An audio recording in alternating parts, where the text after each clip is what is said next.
সারা দুনিয়ার মাদক যদি সেবন করো তোমার মনের কষ্ট দূর হবে না। মাদকের কাছে গিয়েছে কেন আমি বলছি, কেন গিয়েছে জানেন? এক সঙ্গ দোষ, কোনো খারাপ সার্কেলে পড়েছে, বলেছে আয় একটু সিগারেটে টান দে, কি সমস্যা? ও একদিন টান দেওয়া শুরু করেছে, পরে আস্তে আস্তে আস্তে আস্তে অভ্যস্ত হয়ে গেছে।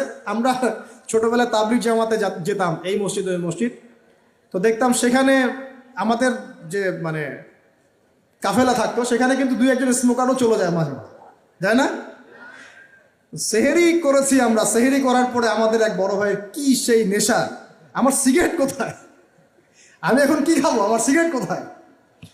তাবলিগ জামাতে। তারপরে মাশাআল্লাহ উনি তাবলিগ জামাতে গিয়ে আলহামদুলিল্লাহ এখন আল্লাহর ওলি হয়ে গেছে মাশাআল্লাহ।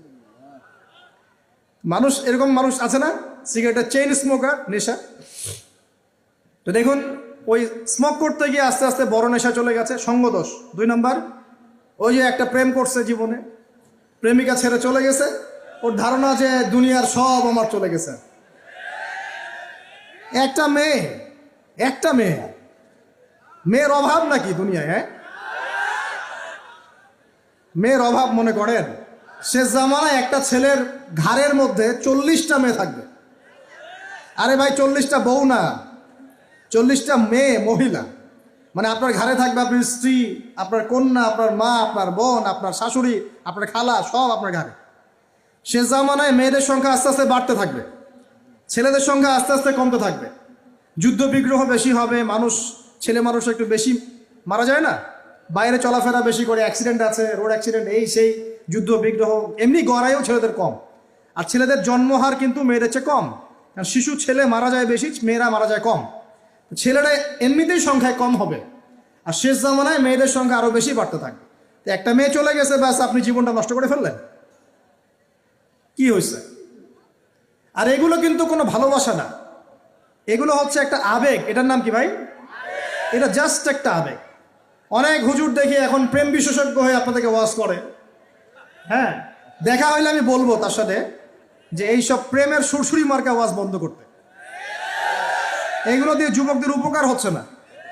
কারণ বিয়ে না করলে সংসার বুঝবেন কিভাবে? বিয়ে না করলে আপনি সংসার বুঝবেন কিভাবে? মনে করেন আমি বিয়ে শাদী করি নাই, আমি আপনাকে কি বিয়ের ওয়াজ করব? আমার তো অভিজ্ঞতাই নাই। আর মনে করেন আপনি 2টা বিয়ে করছেন, কথা এখন আপনি বলবেন বাপরে বাপ, এই কাজ ভাই আমি করছি, আপনারা করতে চান না। কারণ আপনার অভিজ্ঞতা হয়েছে, অভিজ্ঞতা থেকে মানুষ শেখে না। তো সুরসুরি মার্কা ওয়াজ দিয়ে কি মানুষকে শেখানো যাবে? এই যে ছেলেরা মেয়েদের সাথে হারাম সম্পর্ক করে এক পর্যায়ে যে ছেঁকা খেয়ে মাদকের কাছে গেল, এখানে মূল সমস্যাটা ভালোবাসা না।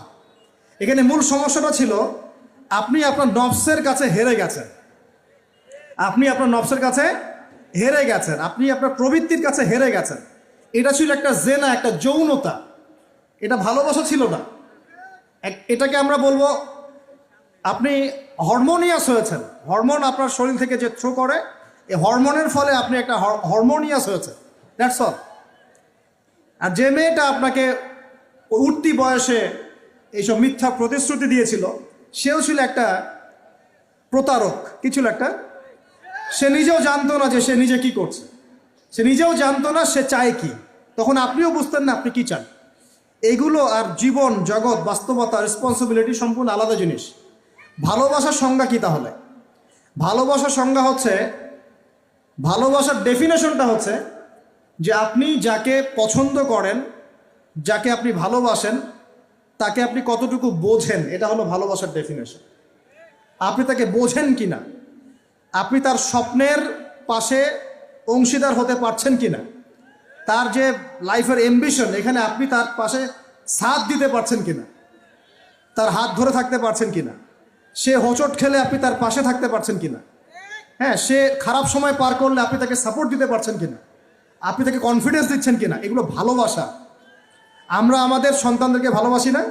সন্তান পড়ে গেলে আমরা হাত ধরে তুলি, ওঠো কিছু হয়নি, আবার যাও, এটার নাম ভালোবাসা। আর এই যে নোংরা জেনা, হারাম অ্যাফেয়ার্স, এটার মূল জিনিসটা যৌনতা। এটা কি জিনিস ভাই? যৌনতা। যারা বলে না এখানে একটা ডিভাইন লাভ আছে, ঐশ্বরিক লাভ, আমি বলি একটা প্রতারণায়। ঐশ্বরিক লাভ না, এটা হচ্ছে শয়তানি লাভ।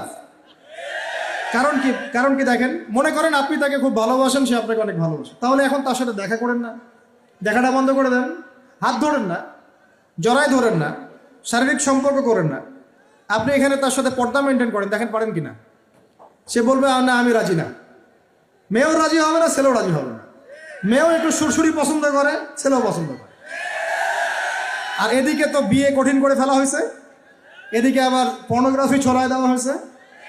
তো সব মিলায়ে এরা নিজের চরিত্রকে হেফাজত করতে ব্যর্থ হচ্ছে। সলিউশন কি? সলিউশন হচ্ছে ভালো কাজে ব্যস্ত থাকা, নামাজ ঠিকঠাক মতো পড়া, কোরআনকে সময় দেয়া, রিজিকের সোর্স তৈরি করে আল্লাহর কাছে একজন নেককার মেয়ে চেয়ে নেয়া, এবং দিনদারিতে দেখে একটা মেয়েকে বিয়ে করে ফেলা। বিয়ে করবেন জাস্ট যখন আপনি কবুল বলবেন আল্লাহ পাকের কালিমাকে সাক্ষী রেখে, আপনি ফিল করবেন যে তখনই আল্লাহর পক্ষ থেকে এই অপরিচিত একটা মানুষের প্রতি আপনার একটা মহব্বত তৈরি হয়ে যাবে। এটাই ভালোবাসা, এটাই ভালোবাসা। আর এটা আল্লাহ রাব্বুল আলামিন সূরা রুমের মধ্যে বলেছেন। সূরা রুমে আল্লাহ বলেছেন ওয়াজআলা বাইনাহুম মাওয়াজ্জাতা ওয়া রাহমা, আমি আল্লাহ তাদের মাঝখানে মহব্বত এবং ভালোবাসা সৃষ্টি করে দিই। আল্লাহু আকবার, আল্লাহ সৃষ্টি করে দেন। আমাদের নারীদেরকে দেখবেন, নানা নাই, দাদা নাই, দাদি নারীদেরকে দেখবেন, বলবেন না আমি আমার স্বামীর ভিটা ছেড়ে কোথাও যাব না, বলে না? তাদের বিয়ে হয়েছিল, দেখা যায় দাদার বয়স ছিল তখন 16 আর দাদির বয়স ছিল তখন 14। এখন তো করা যাবেই না, এটা করলে আপনাকে শাস্তির আওতায় নিয়ে আসবে। তবে 16 বছর বয়সে আপনি জেনা এখন করতে পারবেন, ঠিক আছে? নাউজুবিল্লাহ। নানির বয়স ছিল 10, 12, নানার বয়স ছিল 20। এইসব সময় বিয়ে হয়েছে না? 30, 40, 50 বছর সংসার করছে, কোনোদিন সংসারে ভাঙন হয় না, আছে না? এমন এটা ভালোবাসা। একজন একজনের সম্মান বুঝতে শেখা, একজন একজনের পাশে থাকা, একজন একজনের স্বপ্নের পাশে থাকা, হোঁচট খেয়ে পড়ে গেলেও হাত ধরে উঠানো, পিছন থেকে কনফিডেন্স দেওয়া, তাকে বোঝা, রেসপেক্ট করা, সবচেয়ে বড় কথা বিশ্বাস করা। কি করা? ভিতর থেকে বিশ্বাসটাই হচ্ছে ভালোবাসার সবচেয়ে বড় নিদর্শন। বিশ্বাস নাই, এখানে ভালোবাসার কোনো দামই নাই। তো যেটা আপনি মাদকে যেদিক দিয়ে গিয়েছেন, এটা একটা জেনার রাস্তা ছিল। কিসের রাস্তা ভাই? শয়তান আপনার এখানে গেম খেলেছে। তো এই যে হয় সঙ্গদোষ, না হলে মেয়ের কারণে, অথবা দেখা যায় এমনি স্টাইল করার কারণে। খাই সবাই, আমি একটু খাই, সমস্যা কি? কেউ কেউ একটু গুন্ডা মাস্তানি করতে পছন্দ করে, হকি স্টিক নিয়ে দৌড়াদৌড়ি করবে। ওই যে বলেছে একদিন 4-5 জন 10 জন মিলে একটা ছেলেকে মেরে ফেলে দিল, মনে করলো যে খুব বীর হয়ে গেছে আর কি। 4টা 5টা 10টা ছেলে মিলে একজনকে মারার নাম বীরত্ব? সাহস থাকলে একজন একজন মারামারি করলো না কেন? একজন একজন করতা, দেখতাম কার কত শক্তি। এখন তো মেয়েরাও মেয়েদেরকে মারা শুরু করছে, মাশাআল্লাহ। সবখানে উন্নতি, অগ্রগতি হচ্ছে।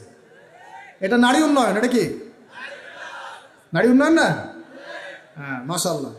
এখন এই জন্যই বলি যে কি বলবো, যে শিক্ষা প্রতিষ্ঠানে আল্লাহর ওয়াস্তে এইসব বন্ধ করেন। শিক্ষা প্রতিষ্ঠান যারা চালান, আল্লাহর ওয়াস্তে এখানে পরিবেশ নিশ্চিত করেন। পড়াশোনার একটা পরিবেশ দরকার হয়। শুধু টিচার ভালো হলে, সিলেবাস ভালো হলেই পড়াশোনা হয় না। একটা পরিবেশ লাগে, সুন্দর একটা পরিবেশ লাগে, যেখানে এ ধরনের প্রবলেম ফেস করে ছাত্রদেরকে হলে থাকতে হয়। সেখানে কি পড়াশোনা হবে? আল্লাহ পাক আমাদের সবাইকে বোঝার তৌফিক দান করুন। দেখুন, আবু জাহেলের যুগে মাদক ছিল, এই যুগে আছে কি নাই? আছে না? আমি যে নসিহতটা করতে যাচ্ছিলাম সেটা শোনেন। সেটা হলো, সারা দুনিয়ার সমস্ত কষ্ট, সারা দুনিয়ার যত কষ্ট, দুঃখ এবং যন্ত্রণা যা আপনি নিজের মনে করছেন যেগুলো আমার, মাদক আপনার এই কষ্ট, দুঃখ, যন্ত্রণা নেভাতে পারবে না।